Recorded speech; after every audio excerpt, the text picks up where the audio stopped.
Alright guys, welcome back to part 2 of the behind the scenes for our most recent short film, Go Alone Together. Everything is clear from the top.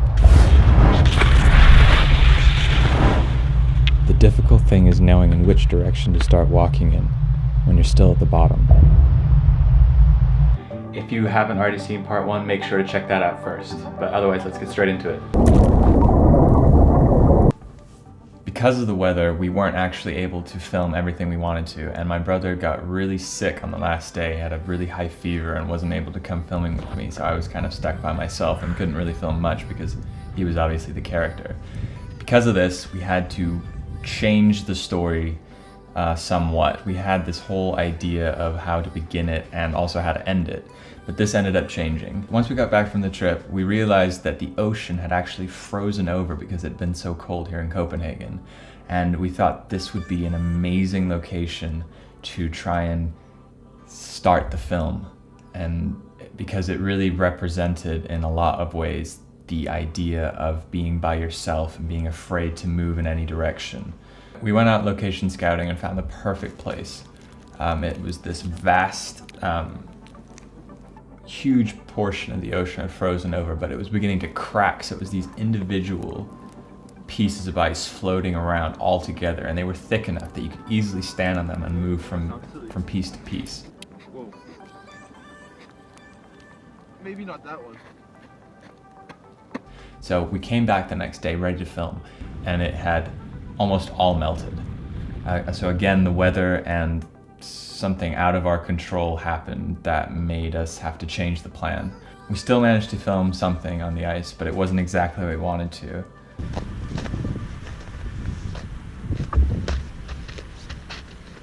In a way, the fact that the weather had changed and the ice was starting to melt actually helped our story, because it was actually dangerous to walk on the ice. It was thawing and it was really thin, and if you look closely you can actually see in the footage that the ice is bending based on where my brother is standing.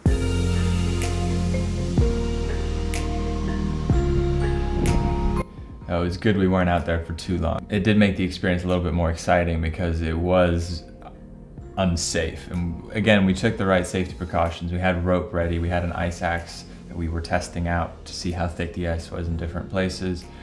We had a change of clothes in case he did fall through, but it did add to the authenticity of the film. It really was thin ice that he was standing on, and we weren't sure if it was going to crack. Luckily it didn't. If you noticed, there were actually a couple of shots where my brother actually was in the water to kind of show what his fear was, and the idea of falling through the ice is right there and could happen at any moment. And for that we actually did get in the water. We filmed this a few weeks before actually, and it had nothing to do with this film at that point, but we just filmed it because we thought it might be something to use in the future. And I actually got in the water with him. It was, I think, mid-January, and I think it actually snowed earlier that day, but at this point the ocean hadn't frozen over yet, but it was still absolutely freezing, and filming it was a pretty intense experience.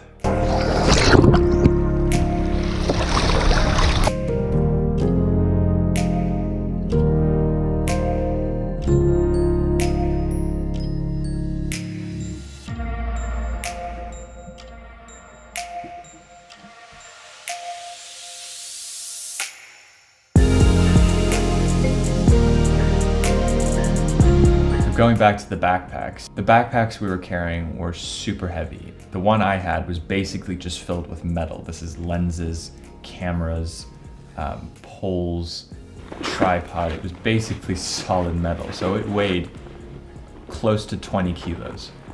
Even though it doesn't look that big, it was just completely compact and solid, and actually made it really difficult for me to ski. And more than that, I was very nervous about skiing the way I normally do, because I knew that if I fell even just a little bit, I risked breaking all this expensive equipment. So I was very cautious in the way I skied around.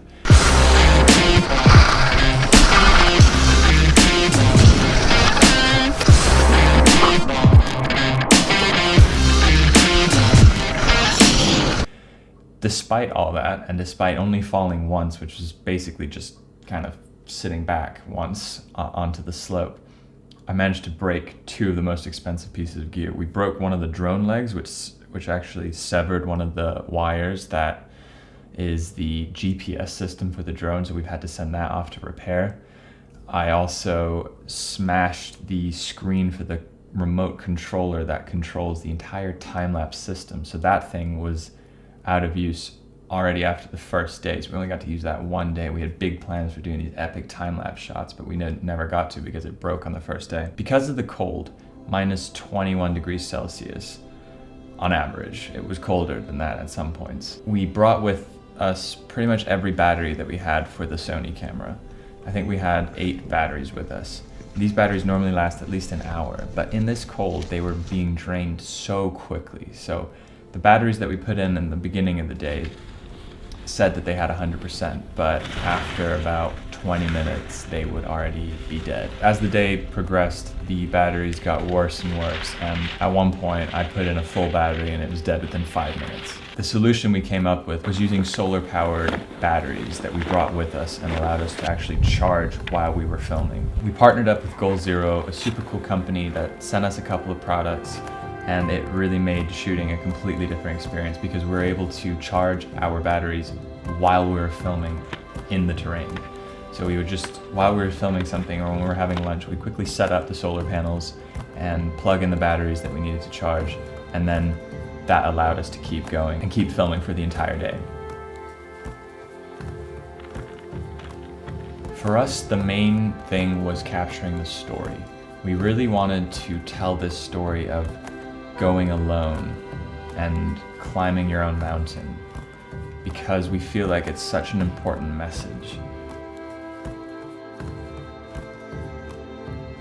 To be able to tell this story, every location that we filmed in had to be completely void of any other sign of human activity. So we couldn't show any ski lifts, any ski tracks, any footprints, any buildings, anything that would indicate that there were other people around. We really wanted to be just the character alone in this vast landscape, climbing his own mountain.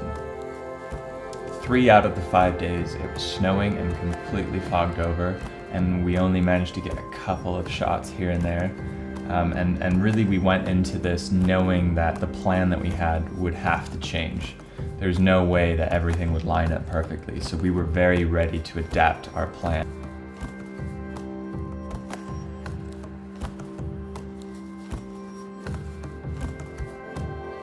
Again, if you haven't seen the actual film itself, it'll be linked below. There'll also be a link to it right here.